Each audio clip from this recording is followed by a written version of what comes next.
Hello everyone, welcome to my YouTube channel. State level preparatory exam, subject science, class 10th question paper. First physics part ಅಲ್ಲಿ choose the correct answers 3 marks ಇರುತ್ತೆ. Answer the following questions 2 marks. Next answer the following questions 4 marks. Again diagram ಅದು 3 marks ಇರುತ್ತೆ. Next 4 marks 1 question ಇರುತ್ತೆ. Last 5 marks question ಒಂದಿರುತ್ತೆ. ಇಲ್ಲಿ options ಕೂಡ ನಿಮಗೆ ಸಿಗುತ್ತೆ. Next sub part chemistry part V ಇಲ್ಲೂ ಕೂಡ ಅಷ್ಟೇ ನಿಮಗೆ ಟೋಟಲ್ 25 ಮಾರ್ಕ್ಸ್ ಇರುತ್ತೆ. ಇಲ್ಲಿ ಎರಡು ಚೂಸ್ ದ ಕರೆಕ್ಟ್ ಆನ್ಸರ್ಸ್ ಇರುತ್ತೆ. 4 marks question answers, long answers 2 marks. Next ಡಯಾಗ್ರಾಮ್ನ ಡ್ರಾ ಮಾಡೋ ಕ್ವಶನ್ಸು 3 ಕ್ವಶನ್ಸ್ ಇರುತ್ತೆ. 3 marks 3 question total 9 marks. Answer the following questions ಇದೆ.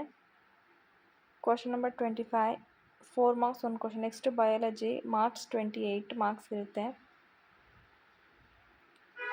ಇಲ್ಲಿ ಕೂಡ ಆನ್ಸರ್ ದ ಫಾಲೋಯಿಂಗ್ ಕ್ವಶನ್ಸ್ ಅಂದರೆ ಲಾಂಗ್ ವರ್ಡ್ಸ್ ಎಲ್ಲ 3 ಮಾರ್ಕ್ಸ್ ಇರುತ್ತೆ. ಆಲ್ಮೋಸ್ಟ್ ಇಲ್ಲಿ ಡಯಾಗ್ರಾಮ್ಸ್ ಟೈಪ್ಸ್ ಕ್ವಶನ್ಸ್ಗಳನ್ನ ಅವರು ಕೇಳಿರ್ತಾರೆ.